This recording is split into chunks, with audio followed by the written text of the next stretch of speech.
वैद्युत चुंबकीय स्पेक्ट्रम क्या है, पढ़िए। अब देखिए तो क्या हम लोग अब वैद्युत चुंबकीय तरंगों का लक्षण देख लिया, उसके एक्सपेरिमेंट देख लिया, उसके इतिहास को देख लिया। अब सुनो इधर, वैद्युत चुंबकीय स्पेक्ट्रम क्या है। स्पेक्ट्रम का अर्थ क्या होता है कि इसकी कई परतें बनी हो। वैद्युत चुंबकीय तरंगों की कई परतें होती हैं।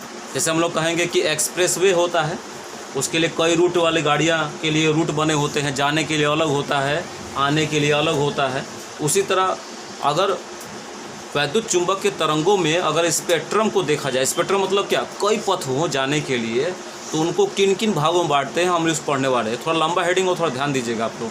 वैद्युत चुंबकीय स्पेक्ट्रम की खोज किसने की, सर आइजक न्यूटन ने। सारे वैज्ञानिकों का नाम इसमें धड़ल्ले आ रहा है, एक के बाद एक आ रहा है। तो सर आइजक न्यूटन ने कहा कि रुको हम तो कुछ बनाते हैं। तो महान वैज्ञानिक किसने, सर आइजक न्यूटन ने। ये इनका नाम बहुत आदरणीय रूप आपको लेंगे, क्योंकि हमको लगता है कि भौतिक विज्ञान में सबसे बड़ा नाम जिसका आपको याद होगा और कभी न भूलने वाला शब्द है, वो कौन है, सर आइजक न्यूटन। इसको बढ़िया से आप याद करिए। सुनिए, आपसे कोई पूछेंगे, अरे हाँ, आपसे कोई पूछेंगे कि वैद्युत चुंबकीय स्पेक्ट्रम की खोज किसने की, तो क्या बताओगे, सर आइजक न्यूटन ने। चुंबकीय स्पेक्ट्रम है क्या, जैसे हमने कहा कि हमको श्वेत प्रकाश में कितने वर्ण पाए जाते हैं, 7 वर्ण पाए जाते हैं। 7 वर्णों का अलग अलग प्लेट होता है। जैसे यह पहला वर्ण है, ये दूसरा वर्ण है, ये तीसरा वर्ण है, ये चौथा वर्ण है। तो प्रकाश तरंगों में भी एक स्पेक्ट्रम होता है जिसमें विभिन्न वर्ण क्या करते हैं, अलग अलग गति करते हैं। ये वर्ण अधिक भी हो सकते हैं और कम भी हो सकते हैं। मैं कुछ पीछे आ जाऊँ, आपको मालूम है कि श्वेत प्रकाश में कितने वर्ण होते हैं, 7 वर्ण होते हैं। इन्होंने, सर आइजक न्यूटन ने भी उसी का प्रयोग किया। इन्होंने बताया कि जब श्वेत वर्ण में 7 श्वेत किरण में जब 7 क्या होते हैं, वर्ण होते हैं, जिन्हें क्रमशः किस रूप में लेते हैं, बैगनी, नीला, आसमानी, पीला, बैगनी, नीला, आसमानी, हरा, पीला, है ना जी, आसमानी, हरा, पीला, नारंगी और लाल। चलो कोई बात नहीं, उससे कोई दिक्कत नहीं है। देखिए, बैगनी, नीला, आसमानी, हरा, पीला, नारंगी, लाल, ये 7 वर्ण पाए जाते हैं। जहाँ ये 7 वर्ण एक साथ जुटेंगे उसको आप क्या बोलते हो, इंद्रधनुष बोलते हैं ना। इंद्रधनुष कब निकलता है उसको आगे आपके पाठ में आएगा तो आपको विशेष तो बता देंगे। अब देखिए, यहाँ पर जो रंग हमको दिखाई देता है वायुमंडल में, उसको उन्होंने क्या कहा, उन्होंने कहा कि ऐसे वर्ण जिनका पृष्ठ हमको वायुमंडल में दिखाई देगा उसे क्या कहेंगे, दृश्य स्पेक्ट्रम कहेंगे। क्या कहेंगे, दृश्य स्पेक्ट्रम। आपसे कोई पूछेंगे कि दृश्य स्पेक्ट्रम में कौन कौन से वर्ण आते हैं, तो बता देना कि इन धनुष के 7 जो रंग होते हैं वे सारे अंग दृश्य स्पेक्ट्रम में आते हैं। इसे दृश्य स्पेक्ट्रम क्यों कहते हैं, क्योंकि वो हमको आसानी से बरसात के मौसम में दिखाई देता है। लेकिन कुछ ऐसे स्पेक्ट्रम होते हैं, रंगों के ऐसे वर्ण होते हैं जो हमें दिखाई नहीं देते। अब सुनो इधर, तो इन रंगों के पहले और अंतिम रंग के, पहला रंग कौन है, बैगनी, और दूसरा रंग, अंतिम रंग कौन है, लाल।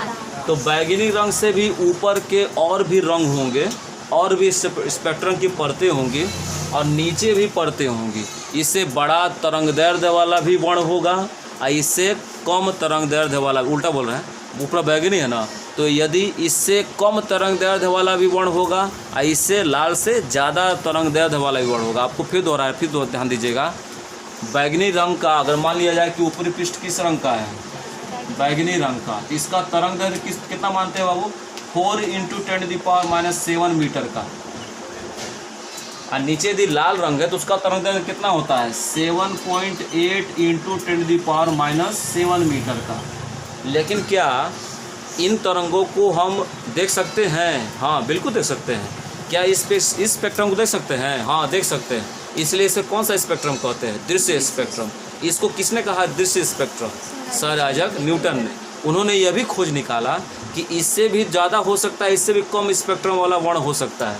देखिए, इससे भी कम वाला स्पेक्ट्रम हो सकता है, 4 से भी कम होगा तरंगदैर्ध्य वाला, और 7.8 से ज़्यादा वाला भी हो सकता है। तो उसको उन्होंने 2 भागों में बांटा। सुनो अभी तो देखो, जो स्पेक्ट्रम क्या थे, 4 से कम वाले थे, है ना, जो स्पेक्ट्रम क्या थे, 4 से कम वाले थे, जिनका तरंगदैर्ध्य अधिक माना गया था, उसे क्या कहते हैं, पराबैंगनी स्पेक्ट्रम कहते हैं। यानी जिन स्पेक्ट्रम में पाए जाने वाले वर्णों का तरंगदैर्ध्य 4 × 10⁻⁷ से क्या था, कम था, उसको कहा गया पराबैंगनी स्पेक्ट्रम। कौन सा स्पेक्ट्रम कहा गया? पराबैंगनी स्पेक्ट्रम। पराबैंगनी स्पेक्ट्रम का गुण क्या था कि इनका तरंगदैर्ध्य बैंगनी वर्ण से भी क्या था, कम था। और इसके बाद वाले यानी से ज़्यादा तरंगदैर्ध्य वाले वर्णों को उन्होंने क्या कहा, तो उन्होंने कहा कि ये क्या होंगे, अवरक्त स्पेक्ट्रम होगा। कौन सा स्पेक्ट्रम होगा? अवरक्त स्पेक्ट्रम होगा। अवरक्त स्पेक्ट्रम का परिभाषा क्या होगा? वह स्पेक्ट्रम जिसमें पाए जाने वाले वर्णों का तरंगदैर्ध्य लाल रंग से भी क्या होता है, अधिक होता है, तो क्या कहते हैं, अवरक्त स्पेक्ट्रम कहते हैं। और जिनका तरंगदैर्ध्य बैंगनी रंग से भी कम होगा उसको क्या करेंगे, पराबैंगनी स्पेक्ट्रम कहेंगे। कोई दिक्कत इसमें है? ये स्पेक्ट्रम कौन कौन होते हैं, इन्हें कई भागों में बांटा गया है, जैसे गामा किरणें, एक्स किरणें, पराबैंगनी किरणें, अवरक्त किरणें, बहुत सारी किरणें, उनको बारी बारी से हम लोग क्या करना है, पढ़ना है। सुनिए यहाँ तक। चुंबक के स्पेक्ट्रम की खोज सबसे पहले किसने की? सर आइजक न्यूटन ने। उन्होंने क्या बताया कि जो श्वेत प्रकाश सूर्य से निकलता है उसमें कितने वर्ण पाए जाते हैं? 7 मुख्य वर्ण पाए जाते हैं। 7 मुख्य वर्णों का तरंगदैर्ध्य कहाँ से कहाँ तक होता है, तो 4 × 10⁻⁷ मीटर से लेकर 7.8 × 10⁻⁷ मीटर तक होता है। इसमें कौन कौन से वर्ण आते हैं? बैंगनी, नीला, आसमानी, हरा, पीला, नारंगी, लाल, ये 7 वर्ण आते हैं। ये 7 वर्ण कहाँ मिलेगा? आपको इंद्रधनुष में मिल जाएगा। इंद्रधनुष गर्मी में नहीं, ठंडा में नहीं, किस में निकलता है? बरसात में निकलता है। देख लीजिएगा आप लोग बढ़िया से। तो इन 7 वर्णों को उन्होंने किस क्रम में रखा? दृश्य स्पेक्ट्रम में रखा। क्यों? क्योंकि इन्हें हम आसानी से क्या कर सकते हैं, देख सकते हैं। लेकिन कुछ ऐसे स्पेक्ट्रम थे जिन्हें हम देख नहीं सकते थे, क्योंकि उनका तरंगदैर्ध्य बैंगनी से थोड़ा कम भी था और थोड़ा ज़्यादा था। इनको हम देख नहीं सकते हैं। इन दोनों को जानते हो, एक युग में क्या कहते हैं? अदृश्य स्पेक्ट्रम कहते हैं। क्या कहते हैं? क्योंकि हम इन्हें देख नहीं सकते हैं।